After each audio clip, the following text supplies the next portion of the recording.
ವಿಶ್ವಸ್ಯ ಸ್ಥಿತಿಲಯೋದ್ಭವ ಹೇತುರಾದ್ಯಃ ಯೋಗೇಶ್ವರೈರಪಿ ದುರತ್ಯಜೋ ಯೋಗಮಾರ್ಗಃ ಕ್ಷೇಮಂ ವಿಧಾಸ್ಯತಿ ಸನೋ ಭಗವಾಂಸ್ತ್ರಧೀಶಃ ತ್ರಾತಾಸ್ಮದೀಯ ವಿಮೃಶೇನ ಕಿಯಾನಿಹಾರ್ಥಃ.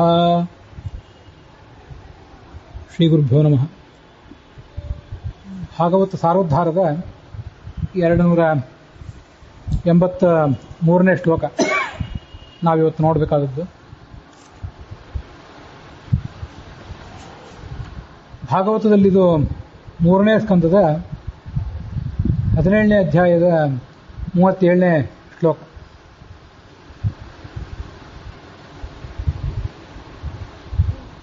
ಈ ಶ್ಲೋಕವನ್ನು ಎಲ್ಲರೂ ಕೂಡ ಗಮನ ಇಟ್ಟು ಕೇಳಬೇಕು. ಸಾಧ್ಯ ಆದರೆ ನಮ್ಮ ವೈಯಕ್ತಿಕ ವಿಷಯಗಳಿಗೆ ಅಥವಾ ಸಾಮಾಜಿಕ ವಿಷಯಗಳಿಗೆ ಏನಾದರೂ ಧಕ್ಕೆ ಬಂದಾಗ, ಸಮಸ್ಯೆ ಬಂದಾಗ ಈ ಶ್ಲೋಕವನ್ನು ಮಂತ್ರದ ರೂಪದಲ್ಲಿ ಉಚ್ಚರಿಸಬೇಕು. ಅದಾಗದೇ ಹೋದರೂ, ಶ್ಲೋಕವನ್ನು ಬಾಯ್ಪಾಠ ಮಾಡಿಕೊಂಡು ಉಪಯೋಗ ಮಾಡ್ಕೊಳ್ಳಿಕ್ಕಾಗದೇ ಹೋದರೂ ಕೂಡ ಆ ಶ್ಲೋಕದ ಅರ್ಥವನ್ನು ಅನುಸಂಧಾನ ಮಾಡಬೇಕು.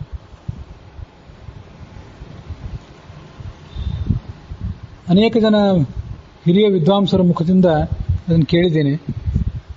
ಅನೇಕ ಜನರು ತಮಗೆ ಬಂದಿರುವಂಥ ಆಪತ್ತುಗಳನ್ನೆಲ್ಲ ಕೇವಲ ಈ ಶ್ಲೋಕದ ಒಂದು ಪಾರಾಯಣದಿಂದ ದಾಟಿದ್ದಾರೆ. ಅದು ಪ್ರಸಂಗ ಏನು ಅಂದರೆ, ಹಿರಣ್ಯಾಕ್ಷ ಮತ್ತು ಹಿರಣ್ಯಕಶಿಪು ಅಂತ ದೈತ್ಯರು, ಅವರಿಬ್ಬರು ದ್ವಿತೀಯ ಗರ್ಭದಲ್ಲಿ ಬೆಳಿಲಿಕ್ಕೆ ತೊಡಗಿದರು. ಕಶ್ಯಪರಿಂದ ಮೂಲತಃ ಜಯ ವಿಜಯರು ಸನಕಾದಿಗಳ ಶಾಪಕ್ಕೊಳಗಾಗಿ ಅವರು ದೈತ್ಯರಾಗಬೇಕಾಯಿತು. ಹಿರಣ್ಯಾಕ್ಷ ಹಿರಣ್ಯಕಶಿಪುಗಳಾಗಿ, ರಾವಣ ಕುಂಭಕರ್ಣರಾಗಿ ಮತ್ತು ಶಿಶುಪಾಲ ದಂತವಕ್ರರಾಗಿ. ಹೀಗೆ ಹಿರಣ್ಯಾಕ್ಷ ಹಿರಣ್ಯಕಶಿಪುಗಳು ಆ ದ್ವಿತೀಯ ಗರ್ಭದಲ್ಲಿ ಇದ್ದಾಗ ದೇವತೆಗಳಿಗೆ ಬಹಳ ಭಯ ಆಯಿತಂತೆ. ಸನಕಾದಿಗಳು ಜಯ ವಿಜಯರಿಗೆ ಶಾಪ ಕೊಟ್ಟದ್ದು ಮತ್ತು ಆ ಜಯ ವಿಜಯರನ್ನು ರಾಕ್ಷಸರನ್ನಾಗಿ ಜನಿಸಿದವರನ್ನು ಸ್ವಯಂ ವಿಷ್ಣುವೇ ನಾನು ಸಂಹರಿಸ್ತೀನಿ ಅಂತ ಹೇಳಿದ್ದು, ಇದೆಲ್ಲ ದೈತ್ಯರಿಗೂ ಗೊತ್ತಾಗಿತ್ತು. ಸ್ವಯಂ ವಿಷ್ಣುವೇ ಬಂದಿಳಿದು ಸಂಹಾರ ಮಾಡಬೇಕಾದ್ರೆ ಅದು 3 ಜನ್ಮದಲ್ಲಿ, ಹಿರಣ್ಯಾಕ್ಷ ಹಿರಣ್ಯಕಶಿಪು, ವರಾಹ ಮತ್ತು ನರಸಿಂಹಾವತಾರಗಳಲ್ಲಿ. ರಾವಣ ಕುಂಭಕರ್ಣರು ರಾಮಾವತಾರದಲ್ಲಿ ವಿಷ್ಣುವಿನಿಂದ ಸಂಹಾರಕ್ಕೊಳಗಾದರು. ಶಿಶುಪಾಲ ದಂತವಕ್ರರಿಬ್ಬರು ಕೂಡ ಕೃಷ್ಣನ ಅವತಾರದಲ್ಲಿ ಭಗವಂತನಿಂದ ಸಂಹಾರಕ್ಕೊಳಗಾದರು. ಬೇರೆ ಯಾರಿಂದಲೂ ಸಾಯೋದಿಲ್ಲ, ಸ್ವಯಂ ಭಗವಂತನೇ ಇವರನ್ನು ಬಂದು ಸಾಯಿಸಬೇಕಾಗಿದ್ರೆ ಇವರ ಪರಾಕ್ರಮ, ಇವರ ಉಪಟಳ ಅದೆಷ್ಟಿದ್ದಿರಬೇಕು ಅಂತ ಅವರು ಚಿಂತೆ ಮಾಡಿದರು. ಆಗ ದೇವತೆಗಳಿಗೆ ಆ ಚತುರ್ಮುಖ ಬ್ರಹ್ಮ ಹೇಳಿದಂಥ ಒಂದು ಮಾತಿದೆ. ಅವರಿನ್ನೂ ಹುಟ್ಟಿರಲಿಲ್ಲ,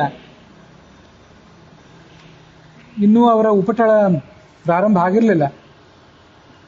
ಆಗಲೇ ದೈತ್ಯರಿಗೆ ಇಂಥದ್ದೊಂದು ಚಿಂತೆ ಆಗಿತ್ತು. ಆಗ ಚತುರ್ಮುಖ ಬ್ರಹ್ಮ ಅವರಿಗೊಂದು ಸಮಾಧಾನ ಹೇಳಿದೆ.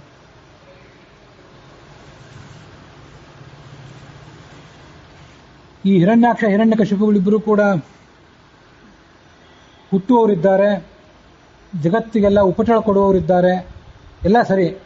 ಆದರೆ ನೀವೇನು ಚಿಂತೆ ಮಾಡಬೇಡಿ. ಯಾಕೆಂದರೆ ಜಗತ್ತಿನ ಸ್ಥಿತಿ, ಲಯ, ಉತ್ಪತ್ತಿ ಇದಕ್ಕೆಲ್ಲದಕ್ಕೂ ಕೂಡ ಕಾರಣ ಯಾರು? ಭಗವಂತನೇ.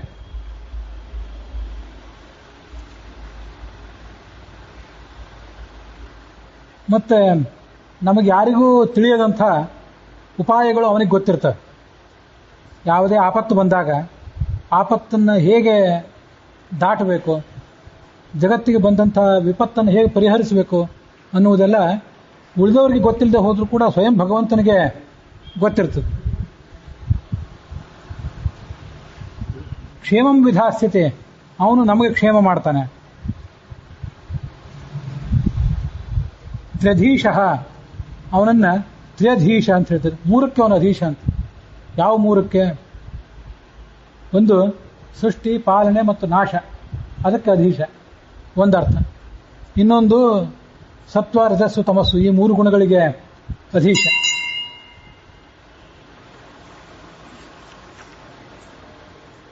ಎಲ್ಲರ ರಕ್ಷಣೆಯನ್ನು ಕೂಡ ಅವನು ಮಾಡ್ತಾನೆ. ಅವನು ಆ ರಕ್ಷಣೆ ಜವಾಬ್ದಾರಿಯನ್ನು ಹೊತ್ತಿರೋದ್ರಿಂದ ಅದರ ಬಗ್ಗೆ ನಾವು ನೀವು ಅಷ್ಟು ಆಲೋಚನೆ ಮಾಡಿ ಏನು ಉಪಯೋಗ, ಏನು ಪ್ರಯೋಜನ? ನಾವು ನೀವು ಆಲೋಚನೆ ಮಾಡಿದಾಗ ಅದರಿಂದ ಕೆಲಸ ಆದೀತು, ಆಗದೇ ಇರಬಹುದು. ನಾವು ನೀವು ಆಪತ್ತನ್ನು ಪರಿಹಾರ ಮಾಡ್ಕೊಳ್ಳಿಕ್ಕಾಗಿ ಪ್ರಯತ್ನ ಪಡಬಾರ್ದು ಅಂತಲ್ಲ, ಪ್ರಯತ್ನ ಪಡಬೇಕು. ಆದರೂ ಅದು ಭಗವಂತನ ಇಚ್ಛೆಗೆ ಬಂದರೆ ನಾವು ಮಾಡಿದ ಉಪಾಯ ಕೈಗೂಡ್ತದೆ. ಭಗವಂತನ ಇಚ್ಛೆಗೆ ಅದು ಬರದೇ ಹೋದರೆ ನಾವು ಮಾಡುವಂಥ ಉಪಾಯ ಎಂದೂ ಕೈಗೂಡೋದಿಲ್ಲ.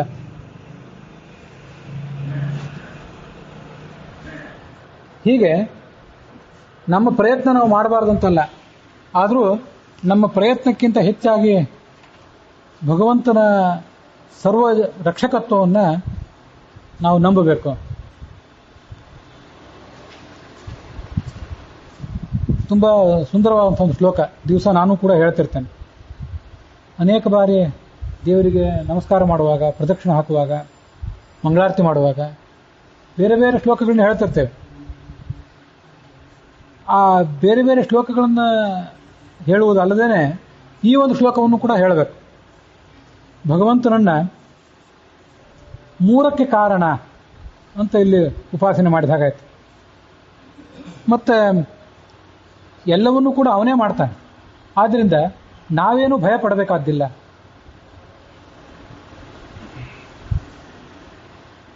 ಈ ಶ್ಲೋಕ ಅನೇಕ ಜನರಿಗೆ ಅನೇಕ ಥರದ ಆಪತ್ತುಗಳನ್ನು ಪರಿಹರಿಸಿದೆ. ಆ ಶ್ಲೋಕವನ್ನು ಮತ್ತೆ ಪಾರಾಯಣ ಮಾಡಿ ಆಪತ್ತನ್ನು ಪರಿಹಾರ ಮಾಡಿಕೊಂಡಿದ್ದಾರೆ ಅಂತ ಹೇಳಿದೆ. ನಾವು ಕೂಡ ಆ ಅನೇಕ ಜನ ಹಿಂದೆ ಏನು ಆಪತ್ತುಗಳನ್ನು ಅನುಭವಿಸಿದ್ರು, ಮುಂದೂ ಅನೇಕ ಜನ ಆಪತ್ತುಗಳನ್ನು ಅನುಭವಿಸೋರಿದ್ದಾರೆ. ಅವರಂತೆ ನಾವು ಕೂಡ ಆಪತ್ತನ್ನು ಅನುಭವಿಸ್ತಾ ಇದ್ದೇವೆ.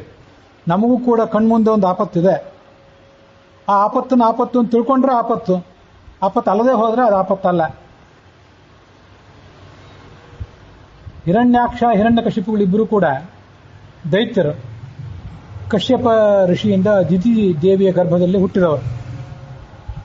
ಅವರು ಹುಟ್ಟಿ ಬರ್ತಾರೆ, ಇನ್ನು ಜಗತ್ತನ್ನು ನಾಶ ಮಾಡ್ತಾರೆ ಅಂತ ದೇವತೆಗಳಿಗೆ ಭಯ ಆದಾಗ ಚತುರ್ಮುಖ ಹೇಳಿದ ಮಾತಿದೆ.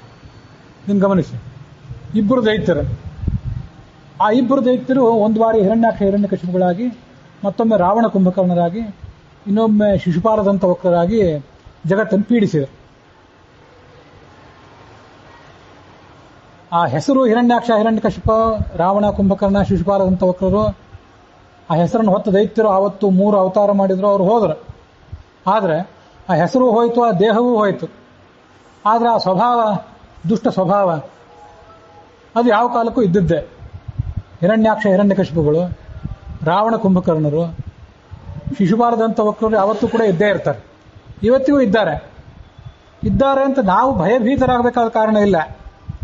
ಯಾಕೆಂದ್ರೆ ಎಷ್ಟು ಚೆನ್ನಾಗಿದೆ ಅಂದರೆ, ಜಧೀಶಃ 3ಕ್ಕೆ ಭಗವಂತ ಅಧೀಶ. 3ಕ್ಕೆ ಅಧೀಶ ಅಂತ ಅನ್ನೋದನ್ನು ಅದೆಷ್ಟೋ ರೀತಿಯಾಗಿ ವ್ಯಾಖ್ಯಾನ ಮಾಡಬಹುದು.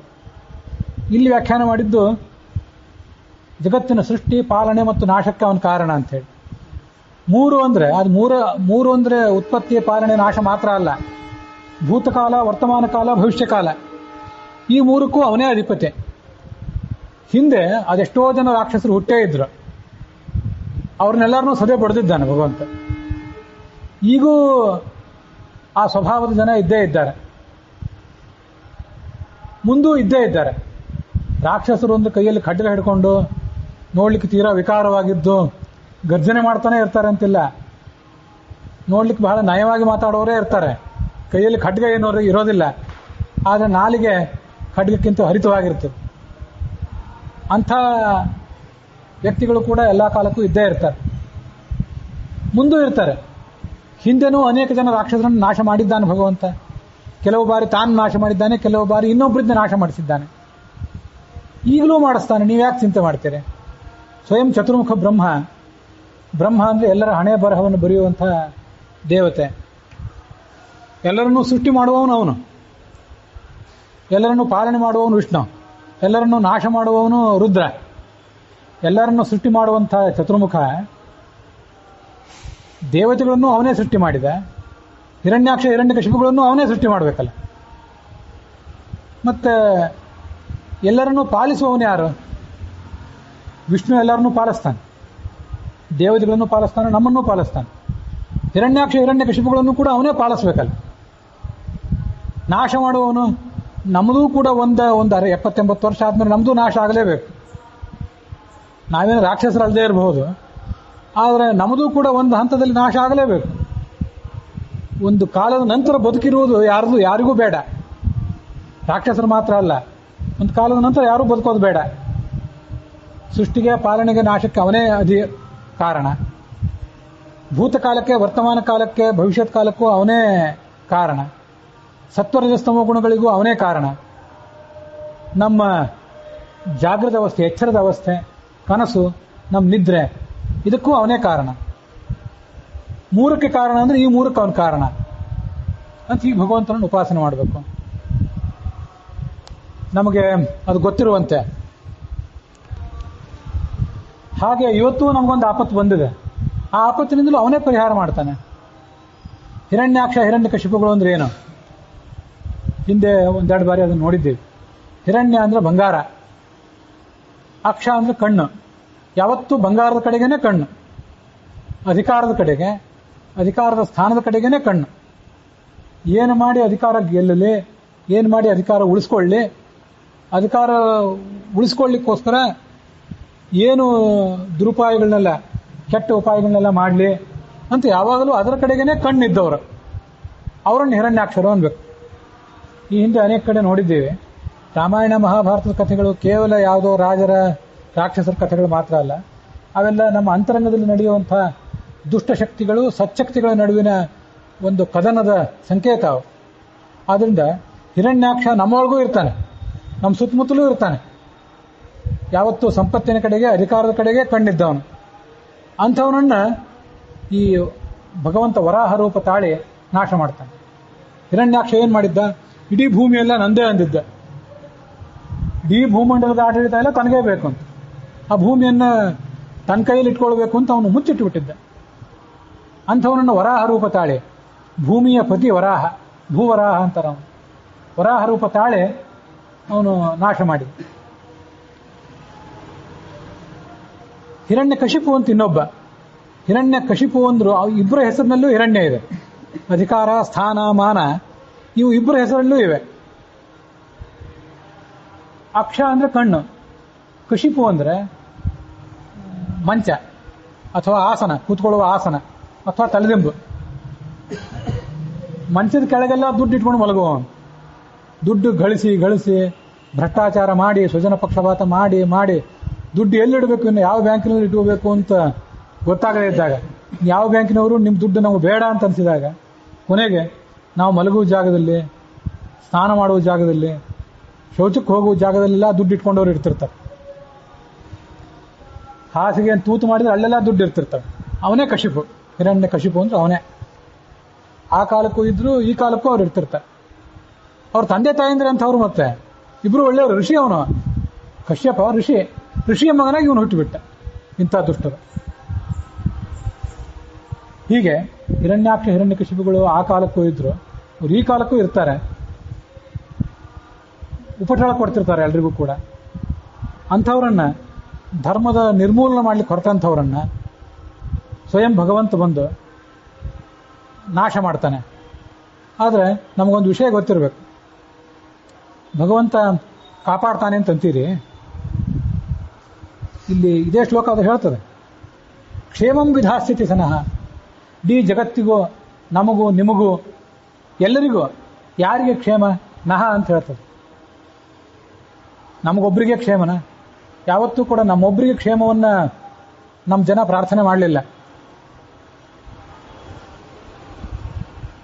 ಸರ್ವೇ ಭವಂತು ಸುಖಿನಃ, ಸರ್ವೇ ಸಂತು ನಿರಾಮಯಾಃ, ಸರ್ವೇ ಭದ್ರಾಣಿ ಪಶ್ಯಂತು, ಮಾ ಕಶ್ಚಿತ್ ದುಃಖ ಭಾಗ್ ಭವೇತ್ ಅಂತ ನಾವು ದಿವಸ ಬೆಳಗಾಗಿ ಎದ್ದು ಹೇಳ್ತೇವೆ. ಸರ್ವೇ ಭವಂತು ಸುಖಿನಃ, ಇಲ್ಲೂ ಕೂಡ ನಹ, ಎಲ್ಲರಿಗೂ, ನಮಗೆಲ್ಲರಿಗೂ ಕ್ಷೇಮ ಮಾಡ್ತಾನೆ ಅಂತ. ಯಾರಿಗೆ? ನಮ್ಮ ದೇಶಕ್ಕೆ, ನಮ್ಮ ಜಾತಿಗೆ, ಬರೇ ಸನಾತನ ಧರ್ಮದವರಿಗ, ಬರೇ ಹಿಂದೂಗಳಿಗ? ಅನೇಕ ಬಾರಿ ಇದು ನೋಡಿ ಆಗಿದೆ. ಬ್ರಹ್ಮಣ ಸೃಷ್ಟಪೂರ್ವಂ ಹಿ ಸರ್ವಂ ಬ್ರಾಹ್ಮವಿದಂ ಜಗತ್. ಪರಮಾತ್ಮ ಈ ಜಗತ್ತನ್ನು ಸೃಷ್ಟಿ ಮಾಡಿದ, ಇಡೀ ಜಗತ್ತೇ ಬ್ರಹ್ಮಮಯ. ಇನ್ನು ನಾವ್ಯಾರೂ ಪರಮಾತ್ಮನಿಂದ ಸೃಷ್ಟಿ ಮಾಡಲ್ಪಟ್ಟಿಲ್ಲ, ನಾವು ದೇವರಿಂದ ಸೃಷ್ಟಿ ಮಾಡಲ್ಪಟ್ಟಿಲ್ಲ, ನಾವು ದೆವ್ವದಿಂದ ಸೃಷ್ಟಿ ಮಾಡಲ್ಪಟ್ಟಿದ್ದೀವಿ ಅಂತ ಯಾರು ಹೇಳುವವರಿದ್ದಾರೇನು? ಜಗತ್ತಿನಲ್ಲಿ ಕ್ರೈಸ್ತರಾಗಲಿ, ಮುಸಲ್ಮಾನರಾಗಲಿ, ಬೌದ್ಧರಾಗಲಿ, ಜೈನರಾಗಲಿ, ಮತ್ತಾರೇ ಆದಿವಾಸಿ ಧರ್ಮವನ್ನು ಅವಲಂಬಿಸುವವರಾಗಲಿ, ಪ್ರತಿಯೊಬ್ಬರು ಕೂಡ ಭಗವಂತನ ಮಕ್ಕಳೇ ಆಗಬೇಕಲ್ಲ. ಆದ್ದರಿಂದ ಇಡೀ ಜಗತ್ತೇ ಬ್ರಹ್ಮಮಯವೇ. ಭಗವಂತನ ಮಕ್ಕಳು ಅಲ್ಲದೇ ಇದ್ದವರು ಜಗತ್ತಿನಲ್ಲಿ ಯಾರಿದ್ದಾರೆ? ಭಗವಂತನಿಗೆ ಹೆಸರು ಬೇರೆ ಬೇರೆ ಕೊಡ್ತೇವೆ ಅಷ್ಟೇ. ಏಕಂ ಸದ್ವಿಪ್ರಾ ಬಹುಧಾ ವದಂತಿ ಅಂತ ಋಗ್ವೇದವು ಕೂಡ ಹೇಳ್ತದೆ. ಸತ್, ನಾಶವಿಲ್ಲದ, ಯಾವ ಕಾಲಕ್ಕೂ ನಾಶವಿಲ್ಲದ, ಎಲ್ಲ ರೀತಿಯಿಂದಲೂ ಶಾಶ್ವತವಾದ ಅತ್ಯುತ್ಕೃಷ್ಟವಾದ ಸತ್ಯ ಅದು ಬ್ರಹ್ಮ. ಅದನ್ನ ಜ್ಞಾನಿಗಳು, ವಿಪ್ರರು ಅಂದರೆ ಜ್ಞಾನಿಗಳು, ಬ್ರಾಹ್ಮಣರಲ್ಲ, ವಿಪ್ರರು ಅಂದರೆ ಜ್ಞಾನಿಗಳು, ಅವರು ಅದನ್ನು ಬೇರೆ ಬೇರೆ ಶಬ್ದಗಳಿಂದ ಹೇಳ್ತಾರೆ. ಯಾವ ಶಬ್ದದಿಂದ ಹೇಳಿದರೂ ಕೂಡ ಅವನನ್ನೇ ಹೇಳಿದಂತಾನೆ.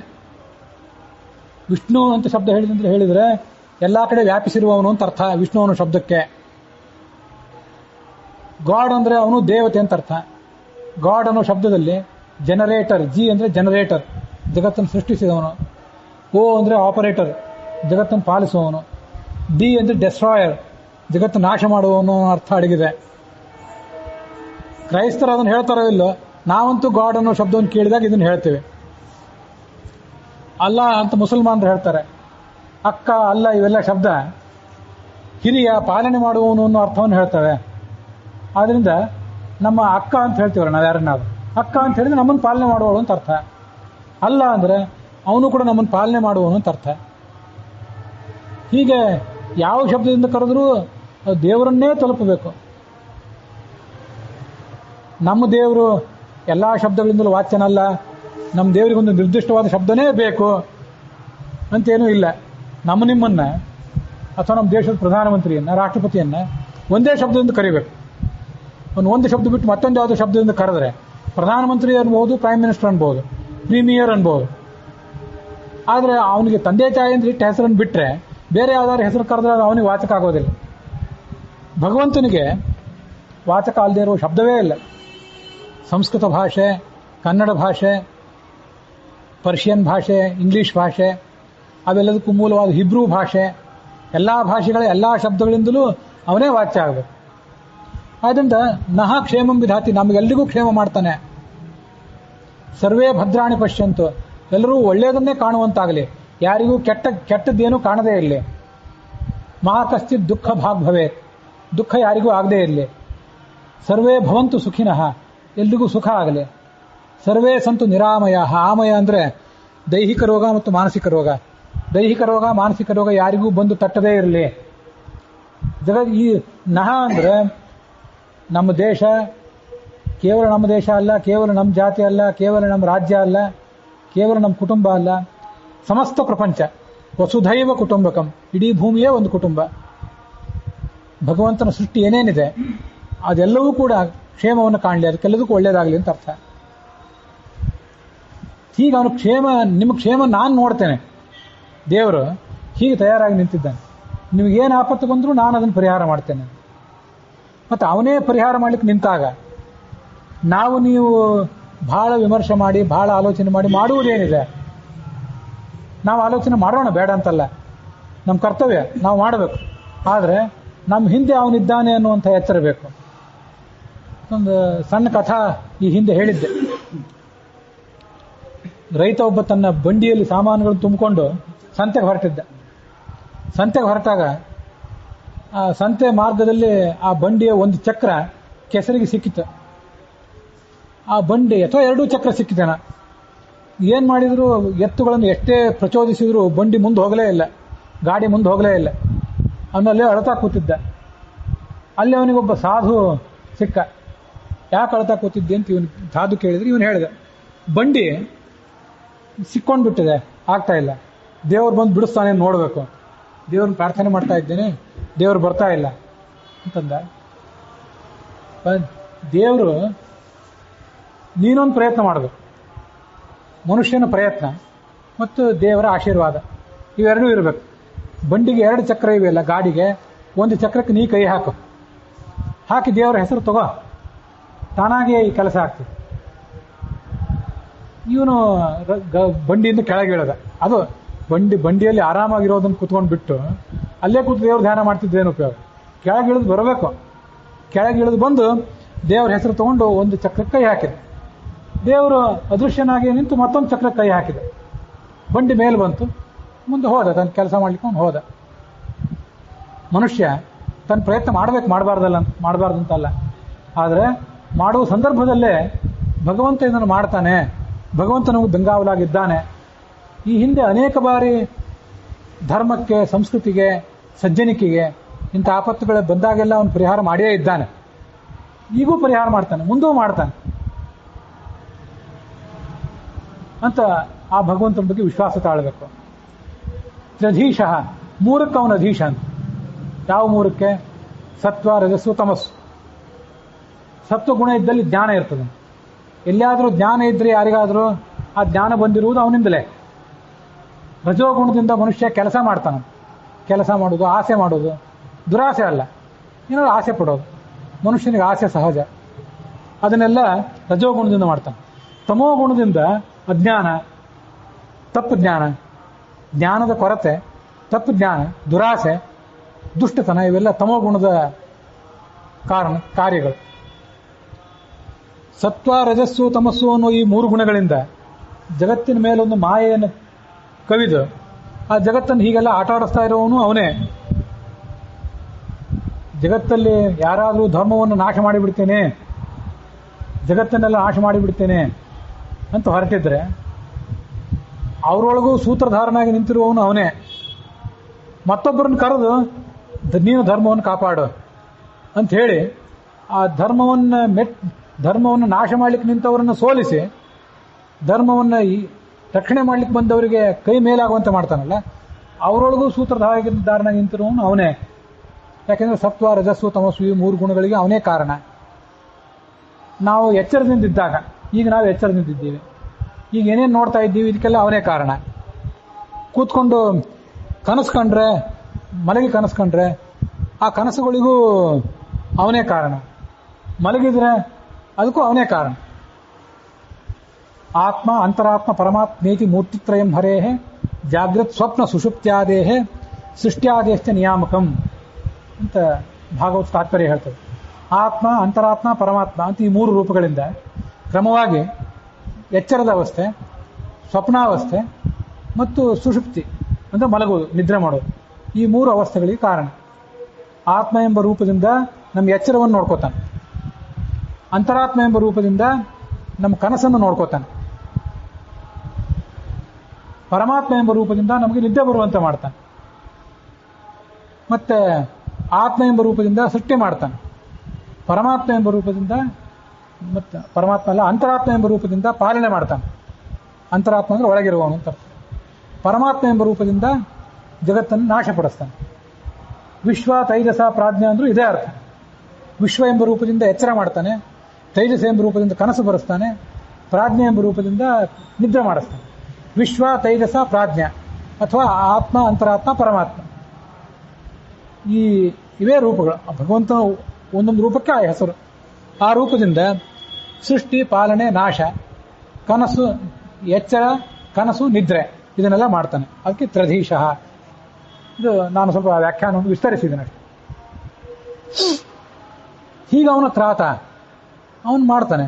ಅಸ್ಮದೀಯ ವಿಮರ್ಶೆನ ನಾವೆಲ್ಲ ಈಗ ಏನು ಮಾಡೋದು, ಇಷ್ಟು ಸಮಸ್ಯೆ ಬಂದಿದೆಯಲ್ಲ ಅಂತ ಭಾಳ ದೊಡ್ಡ ಮೀಟಿಂಗ್ ಮಾಡಿ ಏನು ಉಪಯೋಗ? ಮೀಟಿಂಗ್ ಮಾಡೋದು ಬೇಡ ಅಂತಲ್ಲ, ಮಾಡೋಣ, ನಾವು ಮಾಡಬೇಕು, ನಮ್ಮ ಪ್ರಯತ್ನ ನಾವು ಮಾಡಬೇಕು. ಆದರೆ ಭಗವಂತನನ್ನು ಮರೆತು ಪ್ರಯತ್ನ ಮಾಡೋದು ಬೇಡ, ಮತ್ತು ಯಾವತ್ತೂ ಕೂಡ ಹತಾಶರಾಗುವುದು ಬೇಡ. ಹಿಂದೆ ಮಾಡಿದ್ನಲ್ಲ ಇದನ್ನು, ಭೂತಕಾಲದಲ್ಲಿ ಇಂಥ ಸಮಸ್ಯೆಗಳನ್ನ ಅವನು ಬಗೆಹರಿಸಿದ್ದ, ವರ್ತಮಾನ ಕಾಲದಲ್ಲೂ ಬಗೆಹರಿಸ್ತಾನೆ, ಮುಂದೂ ಬಗೆಹರಿಸ್ತಾನೆ. ಧಾತಾ ಯಥಾಪೂರ್ವಮ ಕಲ್ಪಯತ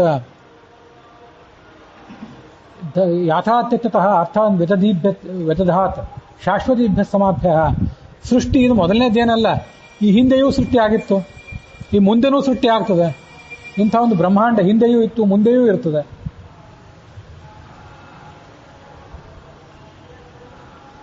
ಈಶಾವಾಸ್ಯ ಉಪನಿಷತ್ತು ಅಂತ ಒಂದು ಉಪನಿಷತ್ತು.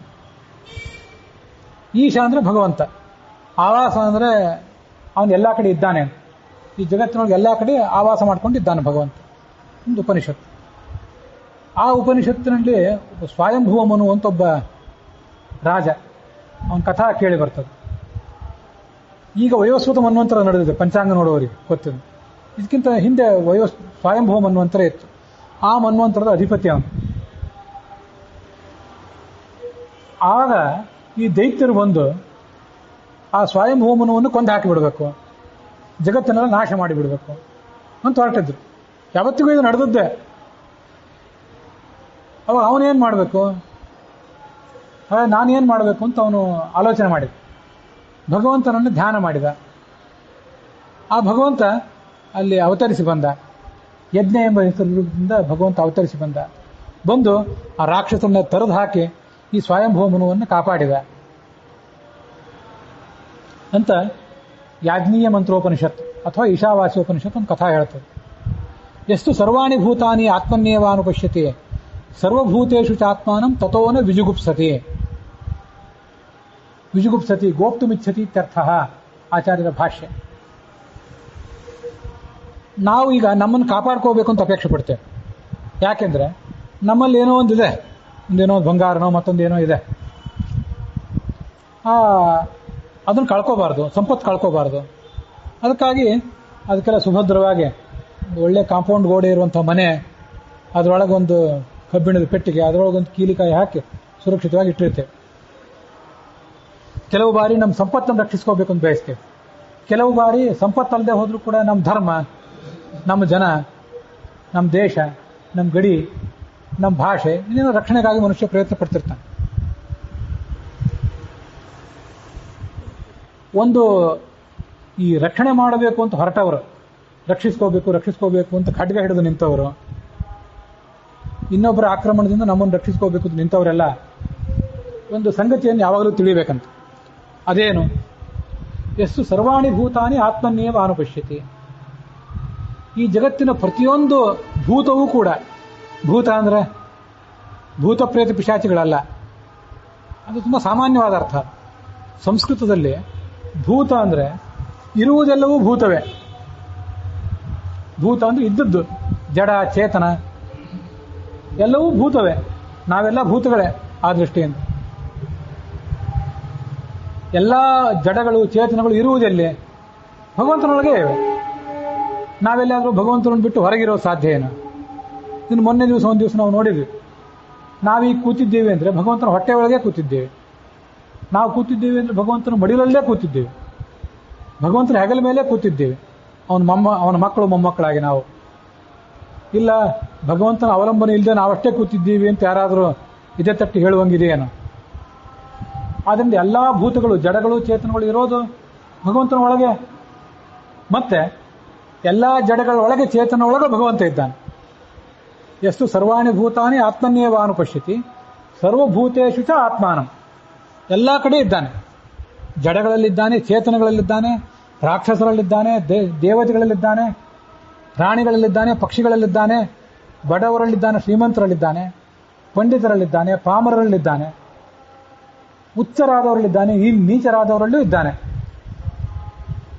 ಮುಖ್ಯವಾಗಿ ರಾಕ್ಷಸರಲ್ಲೂ ಇದ್ದಾನೆ, ದೈತ್ಯರಲ್ಲೂ, ದೇವತೆಗಳಲ್ಲೂ ಇದ್ದಾನೆ.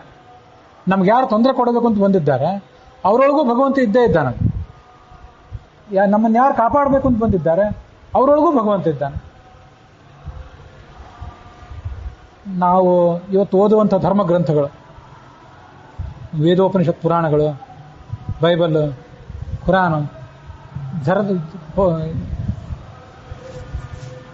ಜೊರಾಸ್ಟ್ರಿಯನ್ ಧರ್ಮ, ಇರಾನ್ನಲ್ಲಿ ಬಳಕೆಯಲ್ಲಿರೋದು, ಪಾರ್ಸಿ ಧರ್ಮ, ಝೆಂಡ್ ಅವಸ್ಥಾ ಅಂತ ಅವ್ರದ್ದು ಗ್ರಂಥ, ಆ ಧರ್ಮ, ಮತ್ತೆ ಜೈನ, ಬೌದ್ಧ, ಯಾವುದೇ ಧರ್ಮಗಳಿರಲಿ ಬೇರೆ ಬೇರೆ ಭಾಷೆಯಲ್ಲಿ ಆ ಧರ್ಮ ಗ್ರಂಥಗಳನ್ನು ಬರೆದಿರ್ತಾರೆ. ಬೇರೆ ಬೇರೆ ಥರದ ಆಚಾರ ವಿಚಾರ ಇರ್ತದೆ. ಆದರೆ ಈ ಒಂದು ಸತ್ಯ ಎಲ್ಲವೂ ಭಗವಂತನ ಒಳಗಿದೆ. ಮತ್ತು ಭಗವಂತ ಎಲ್ಲ ಕಡೆ ಇದ್ದಾನೆ ಅನ್ನುವ ಸಂಗತಿ ಮಾತ್ರ ಪ್ರಾಯ ಯಾರಿಗೂ ಇದು ನಾವು ಒಪ್ಪೋದಿಲ್ಲ ಅಂತ ಯಾರು ಹೇಳೋದಿಲ್ಲ. ಇದನ್ನೆಲ್ಲರೂ ಒಪ್ತಾರೆ. ಯಾಕಂದ್ರೆ ಭಗವಂತ ಎಲ್ಲ ಕಡೆ ಇರಲೇಬೇಕಲ್ಲ. ಎಲ್ಲ ಕಡೆ ಇಲ್ಲದೆ ಇದ್ದವನು ಭಗವಂತ ಹೇಗಾಗ್ತಾನೆ? ಭಗವಂತ ಎಲ್ಲ ಕಡೆ ಇದ್ದ ಮೇಲೆ ಎಲ್ಲವೂ ಅವನೊಳಗೆ ಇರಬೇಕಲ್ಲ. ನಾವು ಭಗವಂತನ ಒಳಗಿಲ್ಲ, ನಾವು ಹೊರಗಿದ್ದೇವೆ ಅಂತ ಯಾರು ಅನ್ನೋಂಗಿದ್ದಾರೇನೋ, ಅಥವಾ ಭಗವಂತ ನಮ್ಮ ಎದೆಯೊಳಗಿಲ್ಲ, ನಾವು ನಾಸ್ತಿಕರ ಎದೆಯೊಳಗೂ ಭಗವಂತ ಇದ್ದಾನೆ. ಅದು ಸ್ವಾರಸ್ಯ. ಬರೀ ಆಸ್ತಿಕರ ಎದೆ, ಹನುಮಂತನ ಎದೆಯೊಳಗೆ ಮಾತ್ರ ಅಲ್ಲ. ಹನುಮಂತ ಎದೆ ಸಿವಿ ತೋರಿಸಿದ ರಾಮ ಇದ್ದ ಸರಿ, ದೇವರನ್ನೇ ನಂಬದೇ ಇದ್ದವರ ಹೃದಯದಲ್ಲೂ ಮನಸ್ಸಿನಲ್ಲೂ ಭಗವಂತ ಇರಲೇಬೇಕಲ್ಲ. ಸರ್ವ ವ್ಯಾಪ್ತ ಅಂದಮೇಲೆ ಎಲ್ಲ ಕಡೆ ಇರಲೇಬೇಕಲ್ಲ. ನಾಸ್ತಿಕರಲ್ಲೂ ಇದ್ದಾನೆ, ಆಸ್ತಿಕರಲ್ಲೂ ಇದ್ದಾನೆ, ದೈತ್ಯರಲ್ಲೂ ಇದ್ದಾನೆ, ದೇವತೆಗಳಲ್ಲೂ ಇದ್ದಾನೆ, ದುಷ್ಟರಲ್ಲೂ ಇದ್ದಾನೆ, ಸಜ್ಜನರಲ್ಲೂ ಇದ್ದಾನೆ. ಈ ಒಂದು ಸತ್ಯವನ್ನು ತಿಳ್ಕೊಂಡ್ರೆ ತತ್ವವನ್ನೇ ವಿಜುಗುಪ್ಸತಿ. ಅವನಿಗೆ ತನ್ನನ್ನು ತಾನು ಕಾಪಾಡ್ಕೊಳ್ಬೇಕು ಅಂತ ಅನಿಸೋದೇ ಇಲ್ಲ. ಯಾಕೆ ಅಂದರೆ ಈಗ ನಮಗೆ ನಮ್ಮನ್ನು ನಾವು ಕಾಪಾಡ್ಕೋಬೇಕು ಅಂತ ಅನಿಸ್ತದೆ. ಯಾಕೆ? ನಾವು ಭಯ ಇದೆ. ಕಳ್ಳಕಾಕರು ಬಂದು ರಾತ್ರಿ ಏನಾರು ಮಾಡಿಬಿಟ್ರೆ ಏನು ಗತಿ? ಎಲ್ಲೋ ಹೊರಟಿದ್ದೀವಿ, ಅಲ್ಲಿ ಯಾರೋ ದರೋಡೆಕೋರರು ಬಂದರೆ ಏನು ಗತಿ?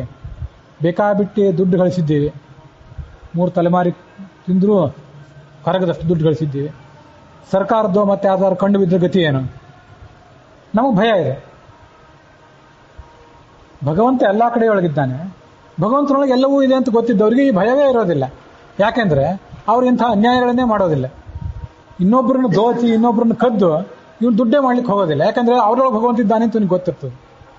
ಮತ್ತು ಅವರೊಳಗಿದ್ದ ಭಗವಂತನಿಗೆ ನಾನು ಹೇಗೆ ನೋವು ಮಾಡೋದು ಅಂತ ಅವನು ತಿಳ್ಕೊಂಡಿರ್ತಾನೆ. ಅವನು ಯಾರಿಗೂ ನೋವು ಮಾಡ್ಲಿಕ್ಕೆ ಹೋಗೋದಿಲ್ಲ.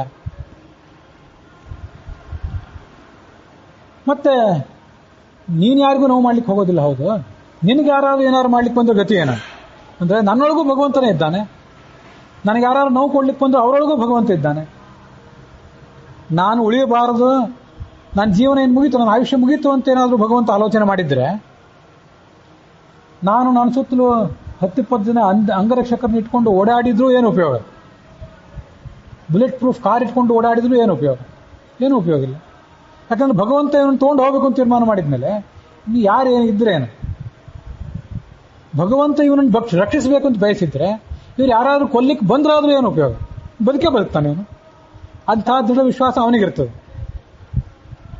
ಹಾಗಾಗಿ ಅವನು ತನ್ನನ್ನು ರಕ್ಷಣೆ ಮಾಡಿಕೊಳ್ಳುವಂಥ ಪ್ರಯತ್ನನೇ ಮಾಡೋದಿಲ್ಲ. ನಾವು ವಿಜುಗುಪ್ಸತೆ, ರಕ್ಷಣೆಯ ಪ್ರಯತ್ನವೇ ಅವನು ಮಾಡೋದಿಲ್ಲ. ಭಗವಂತನ ಭಾರ ಹಾಕಿ ಸುಮ್ಮನೆ ಇರ್ತಾನೆ. ಭಗವಂತ ಅವನಿಗೆ ಅದನ್ನು ಮಾಡ್ತಾನೆ. ಕೆಲವು ಬಾರಿ ಕೈಯಲ್ಲಿ ಖಡ್ಗ ಹಿಡ್ಕೊಂಡು ಅವನು ಹೋರಾಟ ಮಾಡ್ತಾನೆ. ಕೃಷ್ಣ ಅರ್ಜುನನಿಗೆ, ಪಾಂಡವರಿಗೆ, ನಾನು ನಿಮ್ಮನ್ನೆಲ್ಲ ಕಾಪಾಡ್ತೀನಿ, ನೀವು ಮನೆಯಲ್ಲಿ ಕೂತಿರ್ರಿ ಅಂತ ಹೇಳಲಿಲ್ಲ, ನೀವೆಲ್ಲ ಖಡ್ಗ ಹಿಡ್ಕೊಂಡು ಬನ್ರಿ ಅಂತ ಹೇಳಿದ. ನಾನು ಕಾಪಾಡ್ತೀನಿ, ಅದರಿಂದ ನಿಮ್ಮೊಳಗಿದ್ದು ನಾನೇ ಕಾಪಾಡ್ತೀನಿ. ದುರ್ಯೋಧನಾದಿಗಳಲ್ಲಿದ್ದು ಅವರು ನಿಮ್ಮ ಮೇಲೆ ದಂಡೆತ್ತಿ ಬಂದರು, ನಾನೇ ನಿಮ್ಮನ್ನು ಕಾಪಾಡ್ತೀನಿ, ನೀವೆಲ್ಲ ಮನೆಯಲ್ಲಿ ಕೂತಿರ್ರಿ, ಅಥವಾ ಯುದ್ಧರಂಗದಲ್ಲಿ ನಿಮ್ಮ ರಥದಲ್ಲಿ ನೀವು ಕೂತಿರ್ರಿ ಅಂತ ಹೇಳಿದ್ನ ಕೃಷ್ಣ. ಕೈಯಲ್ಲಿ ಖಡ್ಗ ಇಟ್ಕೊಳ್ಳಿ, ಕೈಯಲ್ಲಿ ಬಿಲ್ಲು ಬಾಣ ಇರಲಿ, ಬಂದೂಕು ಇರಲಿ ಕೈಯಲ್ಲಿ, ಕಳ್ಳಕಾಕರನ್ನ ದರೋಡೆಕೋರರನ್ನ ಹಿಮ್ಮೆಟ್ಟಿಸ್ಲಿಕ್ಕೆ ತಯಾರಾಗಿರ್ರಿ. ಆದರೆ ಇಲ್ಲೂ ಭಗವಂತ ಇದ್ದಾನೆ, ಅಲ್ಲೂ ಭಗವಂತ ಇದ್ದಾನೆ ಅನ್ನೋ ಎಚ್ಚರ ಮೊದಲು ಇರಲಿ, ಆಮೇಲೆ ಇದಿರಲಿ. ಕೈಯಲ್ಲಿ ಬಂದೂಕಿದೆ, ಕೈಯಲ್ಲಿ ಖಡ್ಗ ಇದೆ, ಒಳಗೆ ಭಗವಂತ ಇದ್ದಾನೆ, ಹೊರಗೆ ಭಗವಂತ ಇದ್ದಾನೆ ಅನ್ನೋ ಎಚ್ಚರ ಇಲ್ಲದೆ ಹೋದರೆ ಯಾವ ಬಂದೂಕು, ಯಾವ ಖಡ್ಗ, ಬಿಲ್ಲು, ಬಾಣ ಏನೂ ಪ್ರಯೋಜನಕ್ಕೆ ಬರೋದಿಲ್ಲ. ಆದ್ರಿಂದ ನಮಗೆ ಮುಖ್ಯವಾಗಿರಬೇಕಾದ್ದು ಭಗವಂತ ಯಾವತ್ತೂ ನಮ್ಮನ್ನು ಕಾಪಾಡ್ತಾನೆ ಅನ್ನೋ ಎಚ್ಚರ. ಅದಿಲ್ಲದೆ ಹೋದರೆ ಉಳಿದಿದ್ದು ಯಾವುದೂ ಉಪಯೋಗ ಇಲ್ಲ. ಇದೊಂದು ಅನೇಕ ಬಾರಿ ನಾನು ಹೇಳಿದ್ದೆ, ಭಗವಂತ ಕೊಲ್ಲಬೇಕು ಅಂತ ಅಪೇಕ್ಷೆ ಪಟ್ಟರೆ ನೀವು ಏನು ಮಾಡಿದರೂ ಅರಕ್ಷಿತಂ ತಿಷ್ಠತಿ ದೈವರಕ್ಷಿತಂ ಜೀವತ್ಯನಾಥೋಪಿ ತದೀಕ್ಷಿತೋ ಮನೆ. ನೀವು ಸಾಯಬೇಕು ಅಂತ ಅಪೇಕ್ಷೆ ಪಟ್ಟಿದ್ರೆ ನೀವು ಮನೆಯಲ್ಲಿದ್ದಾಗಲೇ ಭೂಕಂಪ ಆಗಿಬಿಡ್ಬೋದು. ನಿಮ್ಮ ಅಂಗರಕ್ಷಕರೇ ನಿಮ್ಮವರೇ ನಿಮ್ಮನ್ನು ಕೊಂದು ಹಾಕ್ಬೋದು. ಜಗತ್ತಿನಲ್ಲಿ ಎಷ್ಟು ಕಡೆ ನಡೆದಿಲ್ಲ, ಹೆಂಡತಿಯನ್ನು ಗಂಡನೇ ಕೊಂದು ಹಾಕಿದ್ದಾನೆ, ಗಂಡನನ್ನು ಹೆಂಡತಿನೇ ಕೊಂದು ಹಾಕಿದ್ದಾಳೆ. ಜಗತ್ತಲ್ಲಿ ಎಷ್ಟು ಕಡೆ ನಡೆದಿಲ್ಲ. ಯಾರನ್ನು ನಂಬೋದು?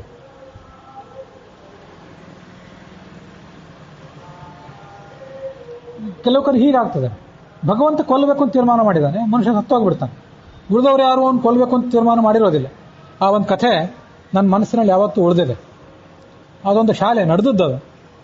ಒಂದು ಶಾಲೆ, ಆ ಶಾಲೆ ಸಾಯಂಕಾಲದ ಕೊನೆ ತರಗತಿ, 4ರಿಂದ 5ರ ಹೊತ್ತಿನ ನಡುವಿನ ಪಿರಿಯಡ್. ಅದು ಪಿರಿಯಡ್ ಮುಗೀತು, ಜವಾನ ಗಂಟೆ ಬಾರಿಸಿದ, ಎಲ್ಲ ಮಕ್ಕಳು ಹೊರಗೆ ಬಂದರು. ಜವಾನ ಪ್ಯೂನು ಆ ಶಾಲೆಯ ಕೊಠಡಿಗೆ ಕೀಲಿ ಹಾಕಿದ, ಮುಖ್ಯ ದ್ವಾರಕ್ಕೂ ಕೀಲಿ ಹಾಕಿದ, ಹೊರಟೋದ. ಮತ್ತು ಸ್ವಾರಸ್ಯ ಏನಾಗಿತ್ತಂದ್ರೆ ಅದು ಆ ವರ್ಷದ ಕೊನೆಯ ದಿವಸ ಆಗಿತ್ತು. ಮಾರ್ಚ್ ತಿಂಗಳು, ಫೆಬ್ರವರಿ ತಿಂಗಳು, ಏನೋ ಒಂದು ಕೊನೆಯ ದಿವಸ ಆಗಿತ್ತು. ಇನ್ನೊಂದು 2 ತಿಂಗಳು ಅವ್ರು ಯಾರು ಶಾಲೆಗೆ ಬರುವಂತಲೇ ಇರಲಿಲ್ಲ, ಹೊರಟೋದ್ರು. ಮತ್ತೆ ಇನ್ನೇನು ಕೆಲಸ, ಪ್ಯೂನಿಗಾದ್ರು ಏನು ಕೆಲಸ, ಹೆಡ್ ಮಾಸ್ಟರ್ಗಾದ್ರು ಏನು ಕೆಲಸ, ಎಲ್ಲರೂ ಹೊರಟೋದ್ರು. ಒಂದು ಮನೆಯಲ್ಲಿ ಒಂದು ತಾಯಿ, ನನ್ನ ಮಗು ಯಾಕೆ ಇನ್ನೂ ಮನೆಗೆ ಬರಲಿಲ್ಲಲ್ಲ ಅಂತ ಆತಂಕಿತಳಾದ್ರು. ಆ ಮಗುವಿನ ಸ್ನೇಹಿತರನ್ನೆಲ್ಲ ಕೇಳಿದ್ರು, ಅವ್ರ ಮನೆಗೆಲ್ಲ ಹೋಗಿ ಬಂದ್ಲು. ಇಲ್ಲ, ನಮ್ಮ ಮಕ್ಕಳೆಲ್ಲ ನಮ್ಮ ಮನೆಗೆ ಬಂದಿದ್ದಾರೆ, ಆದರೆ ಇದ್ಯಾಕೆ ಬಂದಿಲ್ಲ.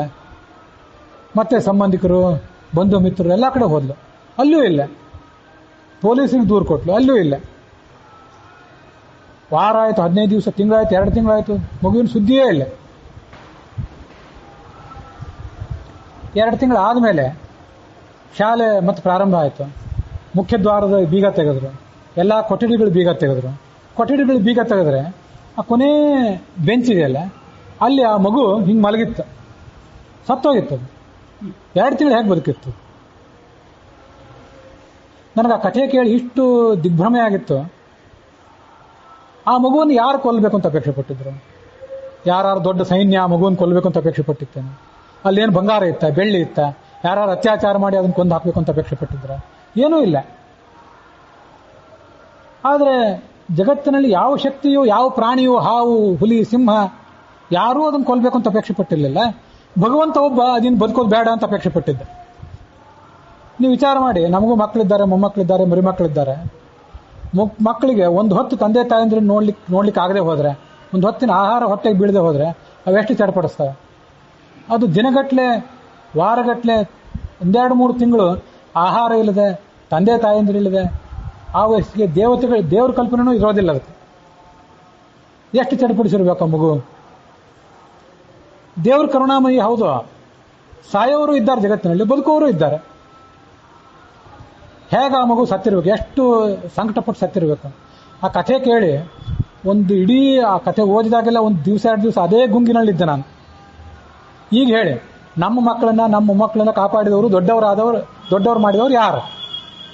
ನಾವು ದೊಡ್ಡವರಾಗಿದ್ದೀವಿ. ಈಗ 50, 60, 70, 80ರಲ್ಲಿದ್ದೀವಿ. ನಿಮ್ಮನ್ನ ನಮ್ಮ ತಂದೆ ತಾಯಂದ್ರು ಕಾಪಾಡಿದ್ದು ಎಷ್ಟು?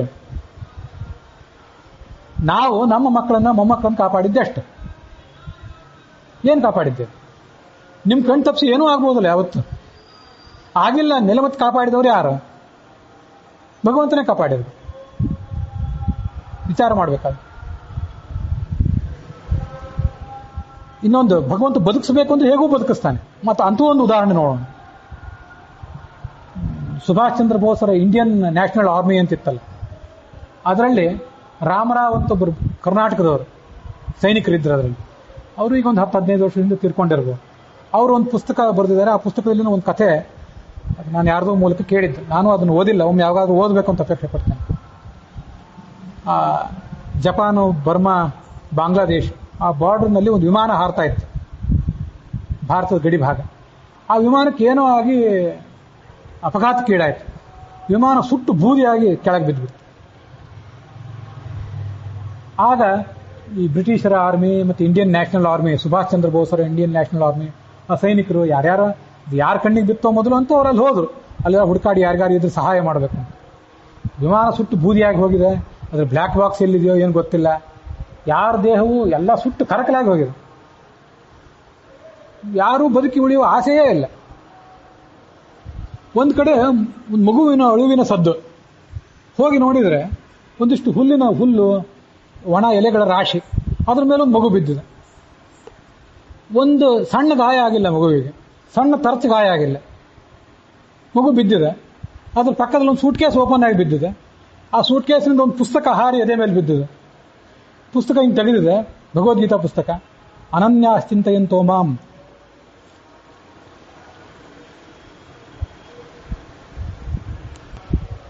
ಯೇ ಜನಾಃ ಪರ್ಯುಪಾಸತೆ ತೇಷಾಂ ನಿತ್ಯಾಭಿಯುಕ್ತಾನಾಂ ಯೋಗಕ್ಷೇಮಂ ವಹಾಮ್ಯಹಂ. ಅನನ್ಯ ಮನಸ್ಸಿನಿಂದ ಯಾರು ನನ್ನ ಧ್ಯಾನ ಮಾಡ್ತಾರೆ ಅವ್ರ ಯೋಗಕ್ಷೇಮ ನಾನು ನೋಡ್ಕೋತೀನಿ. ಆ ಮಗು ಅದಕ್ಕೇನು ಭಗವದ್ಗೀತೆ ಗೊತ್ತು, ಏನು ಹಿಂದೂ ಧರ್ಮ, ಏನು ಕ್ರೈಸ್ತ ಧರ್ಮ, ಏನು ಪಾರ್ಸಿ ಧರ್ಮ, ಯಾವ ಮುಸಲ್ಮಾನ್ ಧರ್ಮ, ಅದಕ್ಕೇನು ಗೊತ್ತಿದೆ? ಒಂದು 6-8 ತಿಂಗಳಿನ ಮಗುವಿನ ಅಂತ ಹೇಳ್ತಾರೆ ಆ ಕಥೆಯಲ್ಲಿ.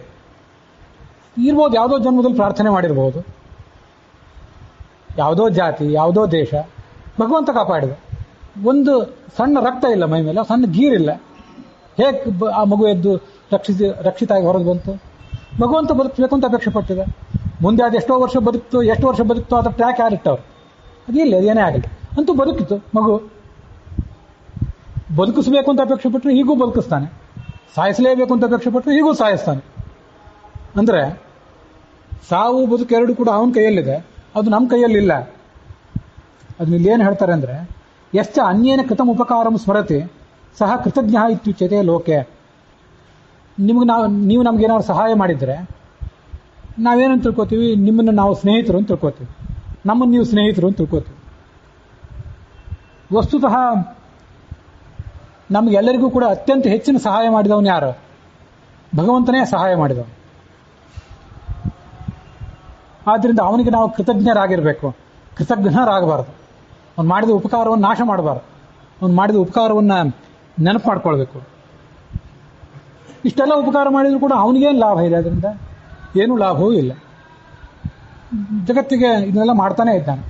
ದ್ವಾಸುಕರ್ಣ ಸಯುಜಾ ಸಖಾಯ ಸಮಾನಂ ವೃಕ್ಷಂ ಪರಿಹಸ್ವ ಜಾತೆ. ಜಗವೆಂಬೋ ಗಿಡ ಹುಟ್ಟೈತಣ್ಣ. ಜಗ ಅನ್ನೋದೊಂದು ಗಿಡ, ಜಗತ್ತು ಅನ್ನೋದೊಂದು ಗಿಡ.